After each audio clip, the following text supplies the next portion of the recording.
Et oui, la fête de la Pentecôte, c'est en fait le dimanche. Alors Claude Caille, vous êtes curé à Brest. Alors vous, forcément, vous savez à quoi correspond la Pentecôte. Est-ce que vous pouvez nous résumer ça en des mots pour la culture générale des Finistériens? Oui, c'est déjà important sur le plan de la culture, tout simplement. Alors il faut, je pense, repartir à Pâques. Hein, vous savez, il y a les 40 jours qui sont le carême, qui nous préparent du mercredi des cendres à la veillée pascale, fête de la lumière, fête des baptisés, hein, beaucoup de baptisés adultes la nuit de Pâques. Et avec Pâques commence une autre période, non pas de 40 jours comme celle qui la précédait, mais 50 jours. En grec, c'est ça que ça veut dire. Pentecostes, ça veut dire Penta, c'est voilà, ouais. 50 jours. 50 jours entre Pâques et voilà, la fête de la Pentecôte, 50 jours, j'allais dire, pour profiter de la fête de Pâques. Chaque jour du temps pascal, c'est encore Pâques. Et la semaine dernière, jeudi dernier, c'était la fête de l'Ascension. Alors, comme le disait la dame tout à l'heure, c'est le Christ qui quitte cette terre, qui remonte vers son Père. Et la Pentecôte, quelques jours plus tard, donc 50e jour, le Christ, vraiment, il n'est plus là physiquement, mais il n'est plus physiquement présent dans un lieu précis, comme la Terre Sainte, mais il est de manière encore plus universelle, en ayant créé ce jour-là son Église et en ayant envoyé à tous ses disciples l'Esprit Saint. Voilà, donc l'Esprit Saint sur ses apôtres. Tout à fait. C'est ça la Pentecôte, la fête de la Pentecôte. Alors, on vient de le voir, peu de monde s'est expliqué ce à quoi correspond la Pentecôte. Bon, maintenant, grâce à vous, tout le monde le saura. Est-ce que pour les catholiques, c'est une fête aussi importante que Noël et Pâques? Oui, alors peut-être moins populaire. C'est pour ça que je comprends très bien qu'au Moulin Blanc, on n'ait pas très bien pu nous répondre sur cette fête de la Pentecôte.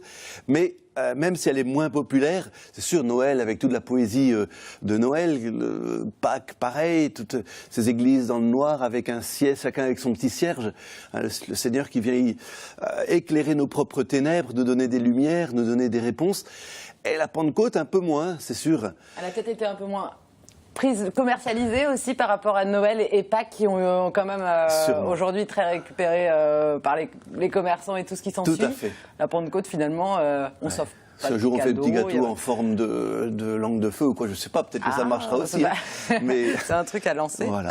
Mais c'est vrai que pour nous, c'est très important parce que le jour de la Pentecôte, c'est aussi le Seigneur qui nous dit « Allez, je fais confiance à l'humanité ».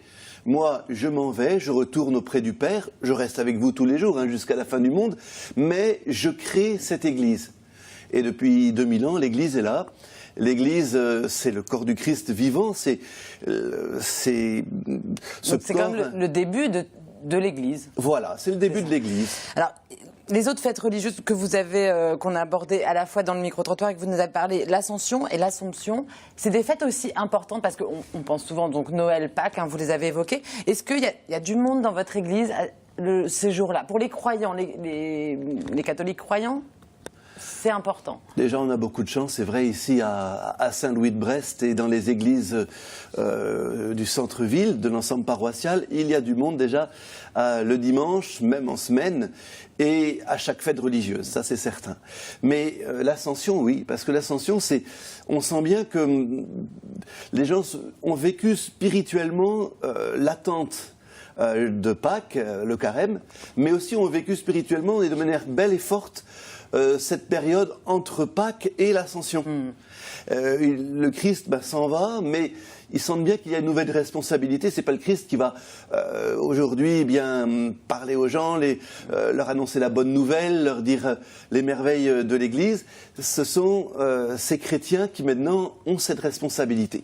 Alors, la Pentecôte, alors on comprend pourquoi pour les catholiques c'est très important ces jours qui sont fériés pour célébrer cela. Que pensez-vous du texte de loi qui autoriserait les départements d'outre-mer de remplacer les jours fériés par des fêtes locales? Alors, je crois que ça a été donc autorisé, voire demandé par le gouvernement dans ces départements d'outre-mer, parce que justement, il fallait bien trouver un endroit pour un petit peu essayer, comme un peu dans une serre, là où on va faire, voilà, on va tester. Et évidemment, je pense que là-bas, ça sera intéressant de voir ce que ça va donner, parce que J'ai eu la chance d'aller déjà en Martinique et à La Réunion et de voir que là-bas, il y a toute une pluralité culturelle et de religion.